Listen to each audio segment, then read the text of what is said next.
What's up, guys, and welcome to another episode of the Powerhouse Mentality Podcast. I am your host. I am Caitlin Kenneth Smith, and today's episode is one of those conversations that just sticks with you. I'm sitting down with Chris Avery, a coach, entrepreneur, and the man who's currently on a multi-year running streak that's building towards something almost no one on the planet has ever attempted. But this isn't really an episode about running. It's about faith over fear, execution over overthinking, and why most people aren't broken or lazy. They're just not aligned. We talk about identity, trauma, discipline, the central nervous system, and what actually changes a life when motivation fades and things get hard. Chris shares how addiction, pain, and failure become fuel, and why doing something small every single day can unlock the level of purpose most people never reach. If you're ever feeling stuck, overwhelmed, disconnected from who you're meant to be, or like you know what to do but can't get yourself to do it, this conversation is for you. So let's get into it.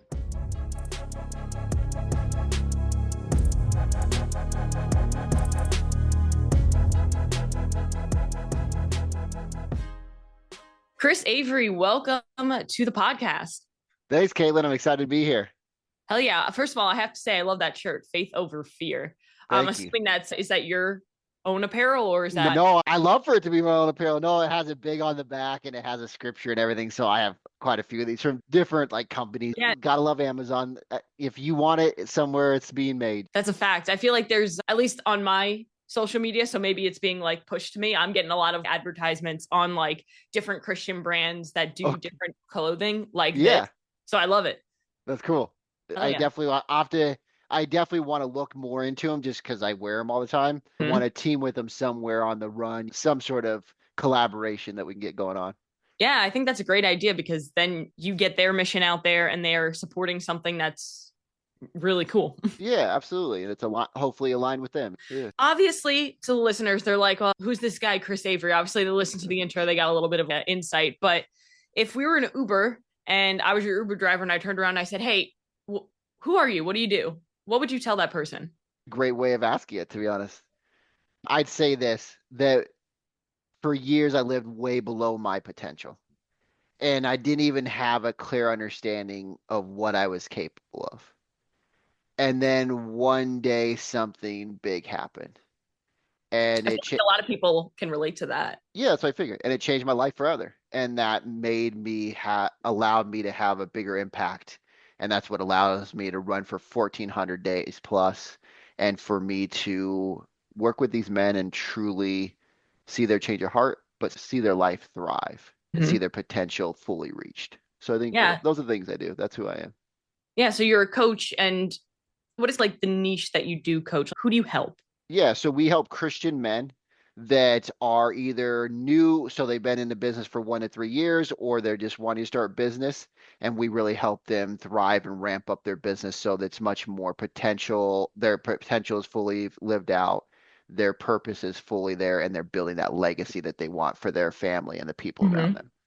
Nice. So it's business coaching, but specifically for Christian men. Now, that's actually really interesting and really cool. So how are you different from a regular business coach versus you coaching Christians? What's the difference? That's a great question. A lot of people that get business coaches they have their specific vehicle that they want to drive. So here's my kind of business. And then here are the next 5 steps I need to do. So I need to hire a team. I need to get better at going through my books, those kind of things. Where we're more of that faith mindset action. So to me is we build in the faith and we help them understand God's promise, the covenant with them, and why they should step into it, right? Or why they should step into it more consistently. So that builds in that part. And then we have the piece where we're much more about execution and action. And I'm sure, Caitlin, you've heard this so many times, I know what to do, especially as a coach, right? I know what to do. I just can't get myself to do it because almost any man out of the thousands of men that I've talked to, out of the over 1,000 men that I've coached, they all say, hey, Chris, I know what I need to do. I just don't do it. And so what we're really dialed in is that execution, because as we know, anybody that's been in business for any length of time, it is how quickly you can do something and have it work to whatever level it does, and then step into the next level of work that you need to do. Because it's not that this one thing's going to work perfect and then you sit back on the beach drinking a Corona, relaxing for the rest of your life. It is leveling up. So to Yeah. me, when we know that because we've been in business for so long and we've helped so many people, it is much more about, hey, what's the next thing you need to do? Let's get clear on it. If there's options, let's like pick the best one and then act on it, because then we get a result. And then when we can keep the reps coming quicker, you get results quicker and you get more excitement and just energy about doing what you're doing, because there's progression, there's growth, there's movement. hmm It sounds like then you focus a lot on helping them find clarity and purpose in what they're doing so they can actually take action. Because what I find is that so many people, like you said, they either know what to do, but they're not doing it, or they think that they're missing something, but they're not actually missing something. It's just the basics that actually work that they're refusing to take action on. Yeah. Do you find that like giving them purpose and clarity actually helps them execute? Oh, absolutely. First of all, they are aligned with a lot of fear and worry and doubt, right? So that obviously prevents any of us from acting, or it's very hard for us to overcome. So when we help so I like to go like, we have the faith piece, we have the central nervous system piece, and then we have the biochemical piece.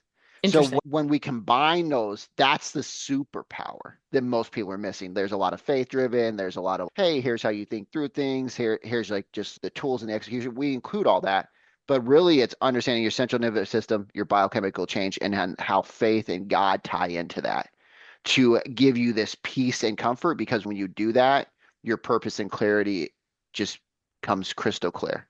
And then you step into that because it's so clear and so deeply connected to you that it's already Mhm. connected to your identity. Like most people are trying to do identity work, and I'm Mhm. saying find out what your identity is and then find out how to align the things. Stop trying to change. Like most people are sitting here going, man, like for me, I was molested when I was a kid. Like, how do I change that? Like, how do I change my identity around that? I don't. I look at it and go, what value can I extract from that? Boom, now I'm grateful for it. Now I take that and then I go, okay, so for instance, the run, and we'll get more into that, I'm sure at some point, so Yeah. I won't spoiler alert it or anything. So we're doing something big with running. And with that, I look back now and go, I look back in my identity. I love being unique. I love taking on tasks that people tell me that I can't do. I've always loved it. I love like looking at myself and going, man, I'm the one of one, right? I'm the one. I love looking at that and going, the thing we're choosing, nobody else has done. So let's do it. And so those type of things, looking back at my identity and my past, and then we can go into more details later, but there's pieces of running in my past, even though I hmm hate it and I've only done it, I did it 5 times in 20 years before these running things because I hated it so much. But now I look back and go, wow, there's these little pieces when I was younger that had these runs, these running type events, and they were hmm big for me. And they were these big, huge things that I overcame or brought massive success. So, of course, now looking back, I go, that's tied to my identity. Most people are trying to shift their identity. I'm saying align to your identity and learn how hmm that drives you forward instead of going into, I got to spend 16 years doing my child work. And I'm not dissing that. If that's where you're at and that's what people love and they do it. That's just not for the clients that I serve, because we hmm are ready to go. I'm not willing to sit here and spend the next 5 years and talk coaching or talk therapy and dive into these. I'm looking to go like, how do I use these as energy and fuel? And then how do I get myself to execute on the things that I'm not executing on, but I know I should be? hmm Yeah, I love that because perspective truly is powerful and it can be powerful in both directions, right? You could look at what happened to you as a kid and use that as, oh, woe is me. This happened to me. So I'll never be successful. And I'll always like loom on that. Right. Or absolutely. you can do exactly what you're doing and using it as fuel, as power. And I do the same thing. Right. So I had an eating disorder, a very bad eating disorder when I was younger. I also was raped and I had my father was a drug addict. So I had all these Jeez. different things that were happening to me. And back then, I was just like, this sucks. Why is this happening to me? Yeah. And now I look back and I'm like, I am so glad those things happened to me because it gave me the perspective that I have today and built me into who I am. And I don't think I would be the person I am without those things happening. And the reality is, as much as we might like to, we can't go back and change what happened. We can only move forward from it. Yeah. I always like to think it's the ripple effect, right? You can Right. ripple it backwards because, Mm-hmm. again, when you look and you go, man, I can't change the past.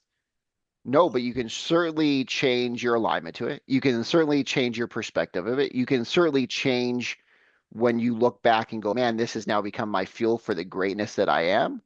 and that I'm going to become, like now that gives that past a whole different meaning, a whole different feeling, a whole different connection. And and to me, that's a piece of finding Mhm. more success. Correct. Yeah. Yeah. And so you said you incorporate faith and then you said central nervous system. So I'm actually really interested by that because central nervous system is something that I'm like overly fascinated with right now because how it impacts literally everything that we do and how our Yeah. body goes into that protective mechanism if we're overly stressed. So how does that go into your coaching and how do you help people be successful utilizing the central nervous system? Yeah. Yeah. Great question. So, first and foremost, most people don't understand fully that they are being much more controlled by their central nervous system than they think.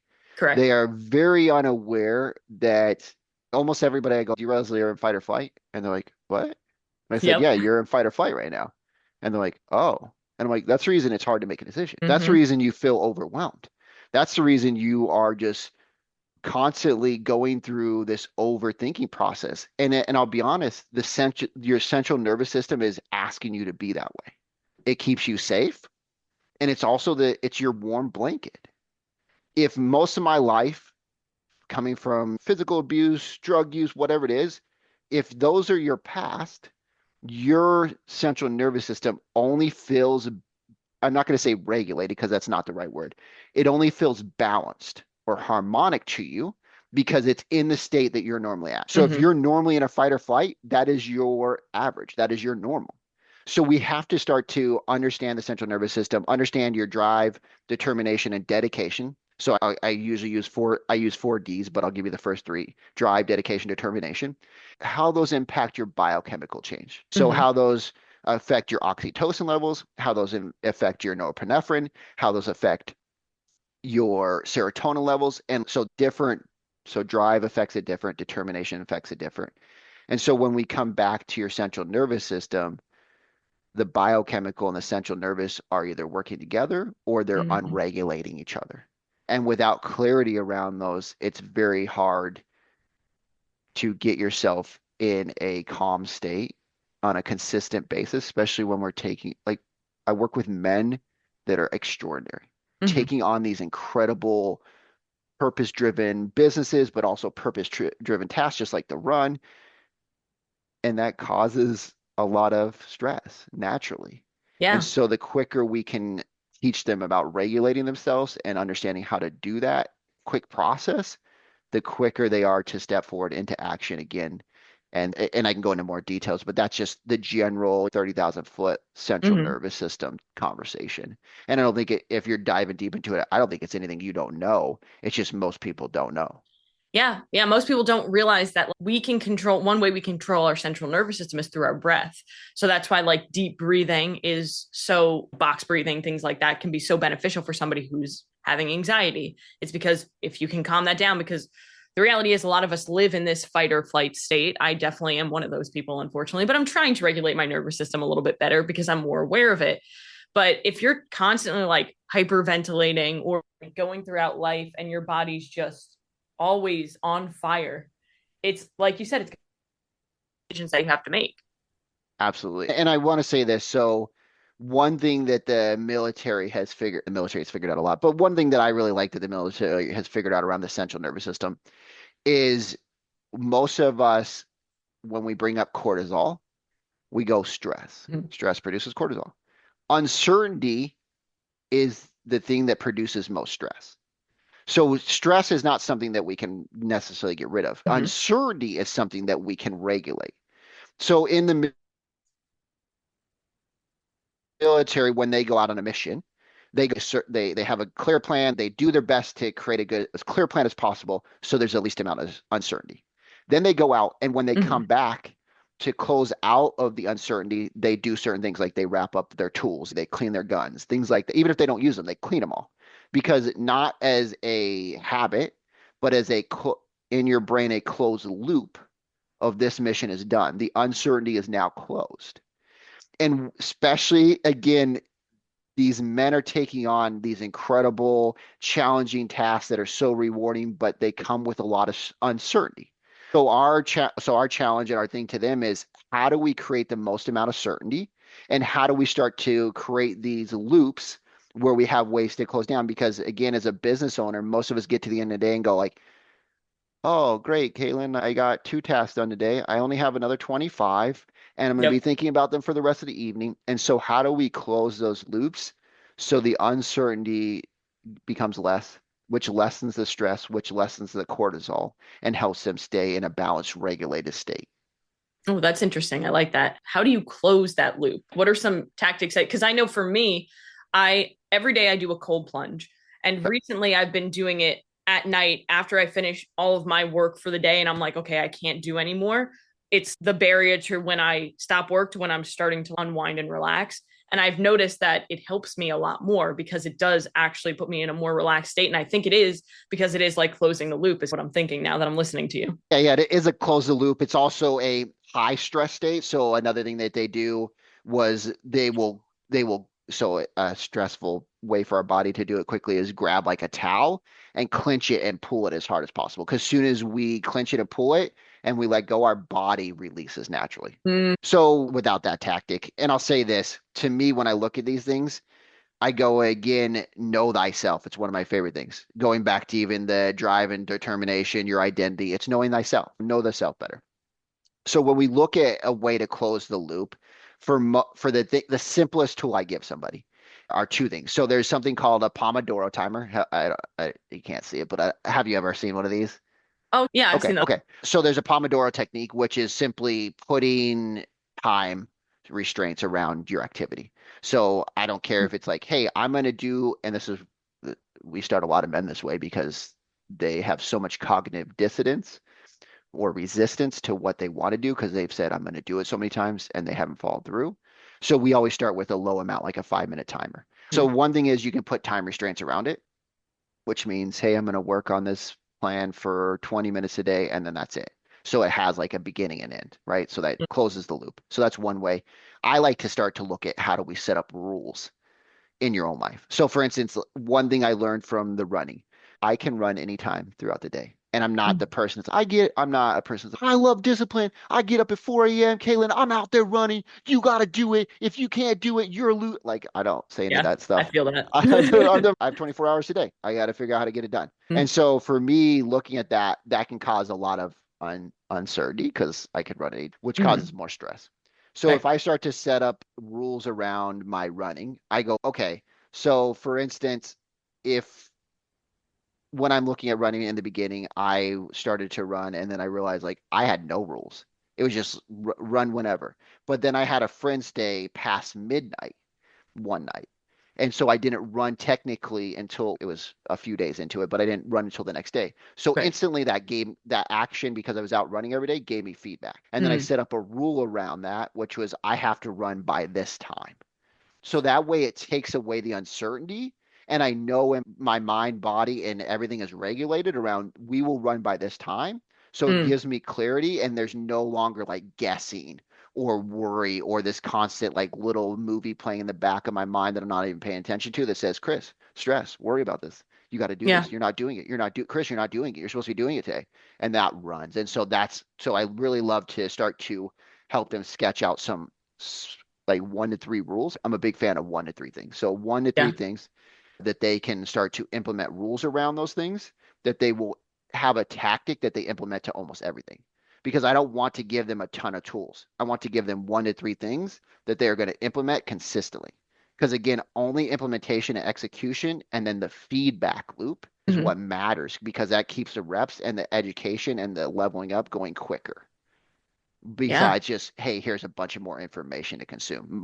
Most people through podcasts, YouTubes, Hmm. everybody else that's giving free handouts away has the phone. We have more Yeah. information in one day than we did before the 1920s in our whole lifetime. We Yeah. don't need It's more. Andy Frisella refers to that as being a success zombie. So you're Okay. just like intaking all of this information from like Yeah. the podcast, the videos, the courses, but you're not taking action on it. So you Yeah. never actually be successful and you just remain a zombie, like just feeding off of this information and never executing. And I like to Absolutely. say, like, knowledge isn't power. Knowledge only has potential power. Applied knowledge is power. So really the biggest thing that I'm learning here from you is one, you know what you're doing as a coach, which I never doubted. But like I love to hear like all of this makes so much sense. And obviously it goes back to what you said when we first started here, is that for a really long time in your life, you felt that you were living under your potential. So take me back to that before the streak started. Who were you? And then we'll get Yeah. into your long ass running streak. Yeah, of course. And I'll do my best to make this succinct and short as possible. When I was, I feel like when I was a young kid, and I don't think this is uncommon for me. I think most of us feel like we have so much potential, so much hope, Yep. so many dreams, so many things that like we want to do, so many things that like maybe you want to be a dinosaur. So maybe that's not going to happen. But there's plenty of other dreams that you've had that could. And then what we do, and I like to think of it as like Michelangelo. So Michelangelo got interviewed after he carved David. And they said, like, how did you carve David out of the marble? And he said, oh, I didn't carve David out of the marble. And they're like, what? And he said, yeah, I just chipped away every piece of marble that wasn't necessary, that wasn't him. And most of us are walking around not the carved David, we're the slab of marble Oof. that That's a great we, analogy. thanks, that we walk around carrying 300 pounds on our back of other people's telling us who we are, telling us we should be this, we should do this. This is what a man or a woman does in society. And we don't chip away the pieces to find who we really are at our core, to live out those dreams and potentials we had as a kid. So me, I started just like any other kid, dreams, potentials, and then, you start getting crap thrown on you. Mm. And you start getting crap thrown on you. And you don't realize you're a seed being planted. You think, man, a lot of this, a lot of this crap's happening. A lot of this shit's happening to me. It's stinky. I don't like it. I don't Yeah. want this. And you start to try to push it away and suppress it. And you start to fight with it instead of going, oh, this seed is now being planted under shit because it's going to grow into a beautiful flower. You don't realize that when you're young. Then I get in, I have some physical abuse. My parents get divorced. I get molested around 5 and 6. And then I get into my teenage years and I don't know how to handle those feelings or emotions. So I make a coping mechanism choice, which is when everybody thinks drugs and alcohol are the issue. They're not the issue, they're the solution.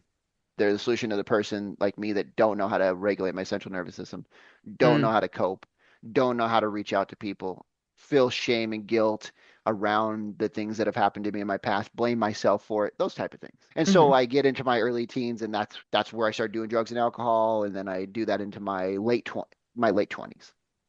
So for 17 years of my life, I used drugs and alcohol. And so that fast forward, that helped me, and it's the greatest gift, like literally. And most people want to tell you that, but it's one of the greatest gifts. I look back and I go like I gave myself because Hmm. without that, I wouldn't have had to overcome so much. I also would Right. have never got into, so I got into personal development in 2012 because I was like, man, I have clearly mental health issues. I have clearly emotional issues. I got to figure this out. I got to figure out my own system, if you'll say. And so figure out my own system gave me a whole new perspective of the world, myself, and all the people in it. And so that was really what transformed my life was going through that darkness for so long. I Hmm. got around good people and they gave me a glimpse of the light. And Hmm. luckily at that moment in my core and my soul, I was open to it. And I said, yeah, you know what? I'd rather say yes and learn about it than say no. So in my Hmm. late 20s, I get into personal development. I finally get sober in my early 30s.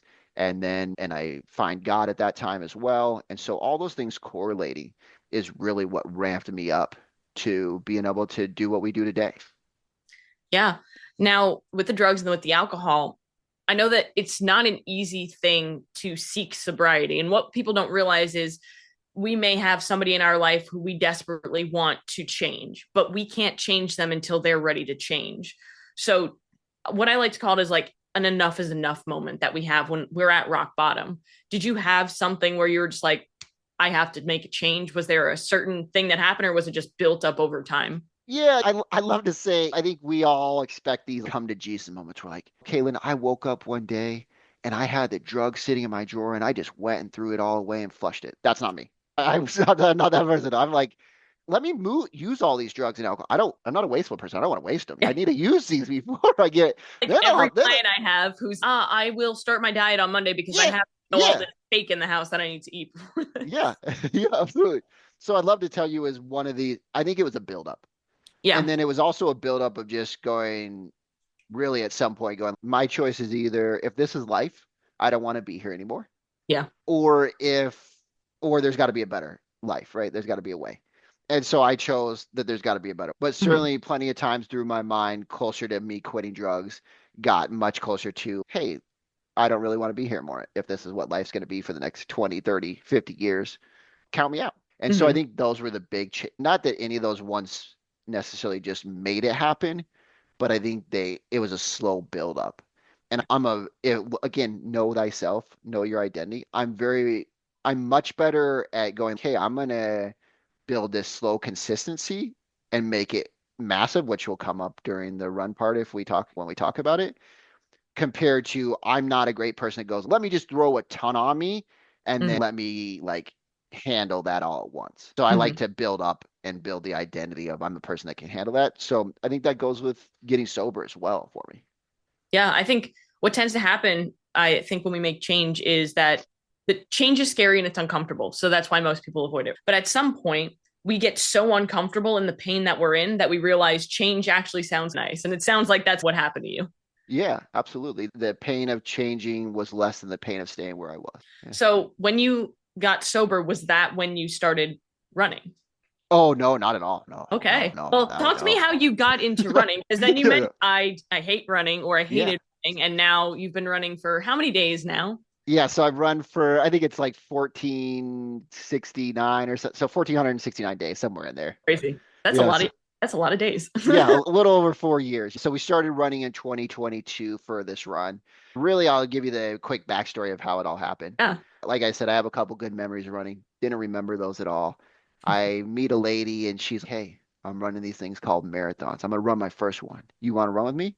I was like, absolutely never. I was like, Yeah. how far is that? She's like, 26.2 miles. And I said, and you got to go all that distance in one day? She said, yep. And you got to pay for it. I said, wow. There's a lot of people out there that are really, I will say, I probably said dumb. It seems crazy to me. Somebody's going to pay and run that distance. It's So, crazy. so she goes out, runs it, and me and her family support her because we're dating at this time and we're tracking her all through the course. And it's amazing to see what she went through that day. And then a year and a half go by. We're married at this time, and she's, hey, babe, I'm gonna run my last marathon. I'm like, cool. You've been enjoying them. Do your thing. She's like, I got some girlfriends that are gonna run with me. I'm like, awesome. So that way I know I still don't have to run, right? Because I love going to the gym at this point, but running is not my thing. It's a So, very different thing, especially a marathon. That's oh, just like I have a client who has ran many marathons in her life and she talks about it so nonchalantly, and I'm like, do you realize that even running one is such an incredible thing? yeah, it really is. I don't think people like you're the fish in water. You don't realize you're in water, you know? You only realize you're in water when you compare yourself to all these other people that don't run marathons. Truth. And so she's gonna run her last marathon, and so she gets a call one day, ring ring, and her friends, she picks up and her friends say, hey, we really haven't trained enough. We haven't trained to the level we want. So we're gonna postpone ours. And then she comes out and she's a little upset. She goes, hey, I'm gonna not run because my friends are dropping out. I said, hey, this is your last one. I want to be a good teammate to you. So I chose something different. I want to be a good teammate instead of just being only worried about myself. So I was like, hey, no problem. I want to see how mentally tough I am. And I want to see how tough these things that everybody trains so long for are, how tough this marathon really thing is. So I said, stipulation, no training. We're a month out. I'm going to sign up today. Nice. No That's a training. great decision. That's the best way. And if anybody's listening, this is the best way to run a marathon. Yeah. Put the band-aid off. Have no plan, run 5 times in 20 years, and then sign up for a month before. Duh. So the only stipulation is sign up, no training. I'm just going to get shoes and I'm going to walk in them so I have a new pair of shoes that are broken in. At least you got shoes. Yeah, it was smart, right? You were prepared. Yeah, I said, break in these new shoes. Don't wear old ones. Yeah. Duh. You get a free new pair of shoes out of this. That's worth it. So anyway, so we sign up and then I was committed. And then at some level you think, oh, okay, so we're still good. We're gonna the day's coming and you're getting closer. You're like, we're still running this marathon thing, right? We're gonna still do this thing. And then she's like, yeah, we get to get up at 3, we get to drive, we get to get on a bus, you get to go up a big hill. I'm like, wow, you're really selling this. And we get in the car and so we're just going to go get free t-shirts. It's way too early to be running, right? We're not going to do this. We're going to go home. And so we get up there, we run it, and it's at the same time, it's one of the most difficult and one of the most beautiful things. And I think like looking forward, that's hard to understand, but when you've done it and you've been in it, you completely understand that. Yeah. And I remember the last 1.2 miles, and I pull out my phone and I record, and I'm just crying. And I'm like, man, I I've been cramping since halfway through the run. I have been because I don't know how to fuel. I don't know how to Right. I don't know how to He's so electrolyte. dehydrated, Yeah, so underfueled. yeah, dehydrated. All my legs are cramping, underfueled. So I'm like starving halfway through, but I've eaten through my gels. You only have 13.1 more miles to go. We get to that end, and I just remember crying and going, man, I could die today, and I would feel proud, I would feel fulfilled, and I would feel more deeply connected to God than I ever had. And I remember going, there's some unlock to doing these really hard things. There's some unlock to running. And so I'd love to tell you that, like, oh man, and then after the marathon, I just started running every day. I didn't. And then so a few years go by after so that's 2019, a few years go by. Then 2020 comes and we go, hey, COVID's hit. We want to do something bigger.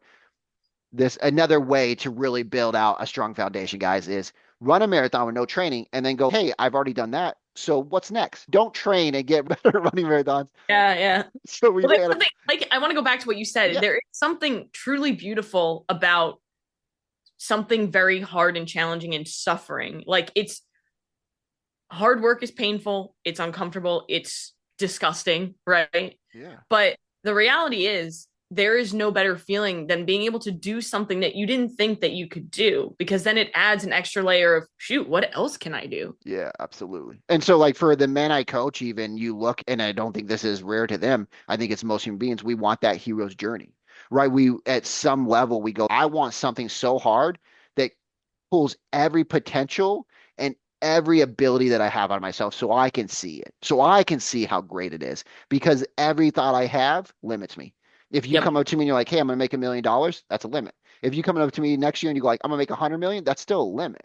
Right? All of us think of limiting beliefs as like these negative things, and then we see other people with bigger limiting beliefs, and we call those like not limiting beliefs. They're still limiting. Mm-hmm. Like Elon Musk is limited to the size that he's creating himself in his head and how big he can grow his business. Now, it may be 8 billion times the size of any normal person, but he's still limiting himself. So the Mm-hmm. question is, how do we just keep leveling up our limits?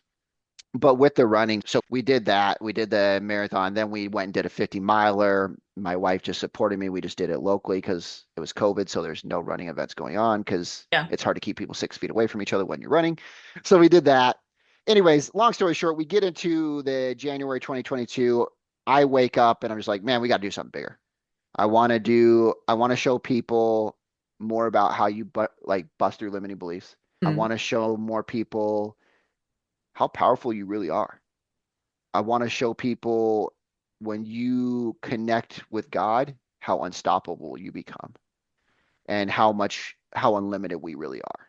And so I start running and looking back on even the training for the 50, I looked and I had only run 4 days in a row. So I thought, let me see if I can run 7 days in a row. Yeah. And let me see how many days in a row I can really run. Let's see what's possible. And so we start with that. And so I start running and I choose something so stupidly small. And this is, if anybody's taking notes, like this is a time where you want to take a note. Make whatever you're wanting to do. And I brought up like we help guys do the 5 minute timer, right?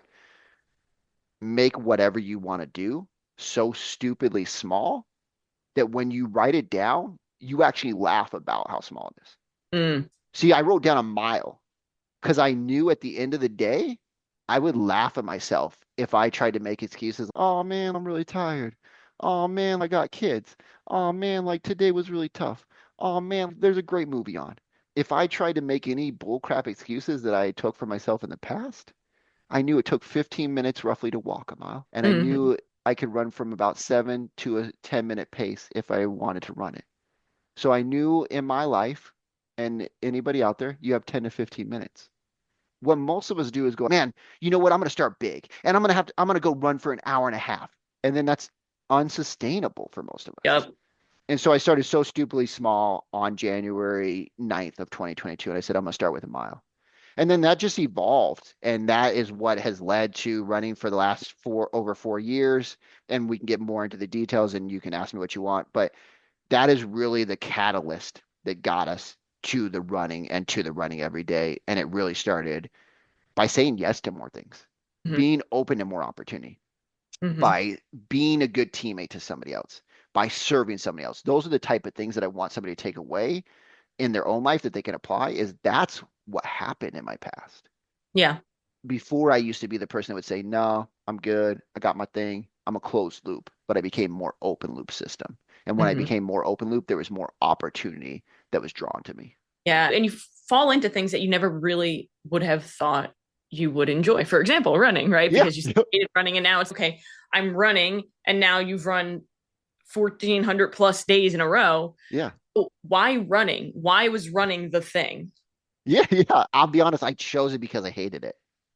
I was a big fan of do something hard every day. Yeah. And if I knew if I hated running, that one of the things I really did feel like I hated the most was running. So I went, this is going to be the most challenging. It's very hard. It's physically demanding. It doesn't just take running, right? It takes a lot of other things. And so I knew that it was going to require the best of me over time. And so I wanted to choose running to show other people like, man, if I can do something that I hate every day and I can get up and do it and I can show you who I become from the journey, that I hope you can look back and go, hey, Chris chose a 5 year plan. He's going to run for 5 years straight before he even starts the run. I knew Hmm. that in my head. So I wanted to show people like what a 5 year mission or goal looks like. Because Yeah. most of us are thinking in hours, days, and weeks at the most. We're Hmm. not thinking in months, we're not thinking in years, and we're not thinking in decades. And when we set up our timeline and we look in those short windows, everything becomes stress again, uncertainty. Everything becomes stressful and revved up. We got to do it quick. I got to get it. Caitlin, I only have a year to build my business or 6 months to build my business. It's the only runway I have. It's the only amount of money I have. I got to do it. Or everything Yeah. falls apart. I'm homeless and my family never eats again. So we set up those kind of stories. And I wanted Mm. to show people like, look at longer. You got more runway than you think. You got more time than you think. Let's just put it into action and the time will take care of itself. Yeah. Everybody's so impatient. And a lot of it does have to do with just we live in a world of like instant gratification, right? Everybody's For sure. on social media scrolling, looking for the next dopamine hit. And when they get it, it's like, what's next? They keep Yeah. going. As opposed to what you're doing, it's, hey, I'm working one day at a time, doing these runs, building up to something bigger. And that's where we can go into next. So talk to me about 5 years running streak. And then what are you guys doing in 2027? Yeah. So I'll just start with this. Most people are very outcome driven. Yes. And I think that's okay. I don't think there's anything wrong with it. I think we focus on the wrong outcome. We're looking for, if I'm the normal person, I'm looking for the finish of the run as my outcome. But there's daily outcomes. And again, it goes back to closing the loop on the uncertainty. So when we make the outcomes different and we understand our target is different, it helps us feel more successful, feel like we're actually going somewhere, not just like we're burning the tires doing nothing. So really, it broke down like this. Originally, we looked at the beginning. We said, "Hey, there was somebody else going to run across America at the same time." So they had some YouTube videos we were watching in 2022, and he was going to run across it the most amount of miles. So he was going to run across America the fastest it ever had been. And I don't remember if he succeeded or not. That's not the point. So that made us go, "Hey, let's look at running across America." My wife quickly Google searches and boom, 2 to 500 people. Well, as I told you before, that doesn't align with my identity. That's way too many people. That's not Yeah. unique enough. That's not going to make me stand out. I'm not going to feel like awesome about that. So we X that, right? Then we're like, okay, we go across and back. So we look up that a couple people had done something like that. Then we're like, okay, that's in 3,300 miles, 6,600 miles. That's not far enough. Let's add more miles. I'm like, okay. So then we do V. We're going to go from the upper West Coast to Texas to the East Coast. We look at several different things. Yeah. And then about 2.5 years, and my wife goes, hey, you want more mileage? We've decided we want to show people, especially men, hey, I have young kids, I have a wife. I'm not leaving them at home. I'm taking them with me. This is becoming part of our lifestyle, becoming part of our family thing. This is part of a creating an incredible experience and story that we'll get to experience one time in our life, and very few people will. let's write the most exceptional, incredible story with our family. So we Yes. decide on, instead of 50 milers, we decide on a 30K, which is 31.1 miles. So we'll do a 30K. And she goes, let's run the perimeter. And she quickly searches how many people have done that. There's been a couple people that have done some sort of perimeter run. Nobody's ever run consecutively. Nobody's ever run an ultra marathon every day for 365 days straight. And I'm like, that's it. Let's do it. And of course, I'm still like, maybe we should do 50 miles, not 30 miles. And she's like, no, 30 miles. And so because we chose to understand our 5-year plan was not to get rid of the kids, not to damage the relationships. It was to have it all grow and harmonize together. And so when we made those decisions, we made them with clear intention of how do we have time with our family? How do we still build that? How do we build that as part of the story? How do we still go run and do something amazing? How do we do something that most people would call crazy? And when we did all, that's really what has come together and formulated the game plan. So, long story short, we'll run the perimeter. So, we'll start in Arizona on January 1st of 2027. We'll run 365 days. So, if everybody's tracking, that means we'll start in Arizona. We'll go down through Florida, up the East Coast, back across the top of the United States, and back down the West Coast. On December 31st of 2027, we will cruise back into Arizona and in the same place we started. And so that's really the journey and the process that we're going through right now. That's incredible. No, and I'm sure that takes a lot of planning and logistics. It does. Yeah.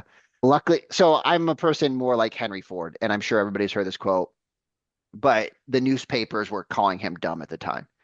And he's getting interviewed. And so they're asking him, like, when was the Civil War? When would blah, blah, blah? When would, like, how many bolts does it take to put together the car? And he said, listen, I'm a person of like critical thinking. I'm not a person that memorizes facts. And he has this big box on his desk. And he says, listen, son, if I need to know how many bolts it takes, I push this button and a guy comes in. And he goes, how many bolts does it take? He says, 117. Cool. And then he pushes another button. When was the Civil War? Another guy comes in. The Civil War's then. Okay, cool, great. And he says, none of that contributes to my success. And so to me, I am a big fan of that, right? We went home for Christmas and somebody's like, what does that look like? How many miles? Where do you go first? And I'm like, I don't know any of that stuff. And I go, let me push I'm my just button. running. Yeah, yeah. I have the easy job. I push the button. My wife comes, I'm just joking. I didn't push the button. I just called my wife in and she comes over and she's, it's this amount of miles. We're starting here because she's doing that, right? Mhm. She has the harder job. She's the Yeah. unsung hero that nobody sees. She's taking care of the kids, helping me, making food, planning the events that we'll speak at, planning the whole run around America. She's the one that's really doing the work. And there's a great movie called Unsung Hero. If you haven't seen it, check it out. It's a great, based on a true story movie. But I really love that movie, and I always tell her I can't wait to speak on stage and tell people like it wasn't me that I did it. It was God and her. I would have Mhm. never done it. I would have even for my story, I would have never even started running. So I definitely wouldn't have Yeah. done it. Let alone now I would just never be able to do without her. So she's really the glue that holds it all together.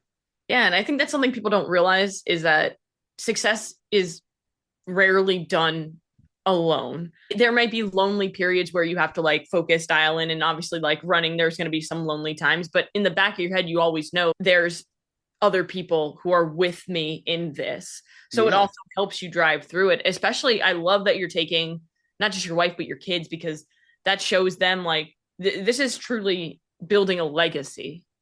Yeah. We'll see America like no one else. A lot of people Mm-hmm. we talk to say, "Oh, like Forrest Gump," and I say, "Exactly like Forrest Gump."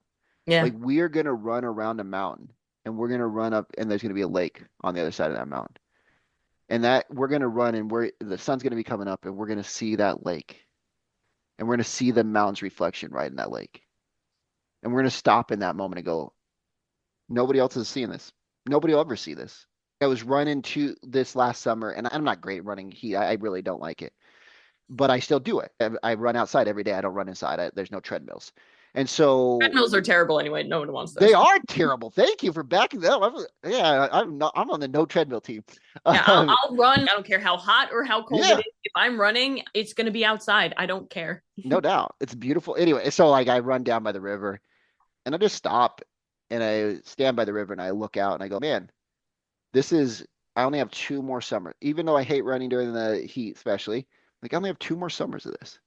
And it is going to be an incredible journey because we will see America like no one else. We will experience something like no one else. And we will have that legacy and that story to share.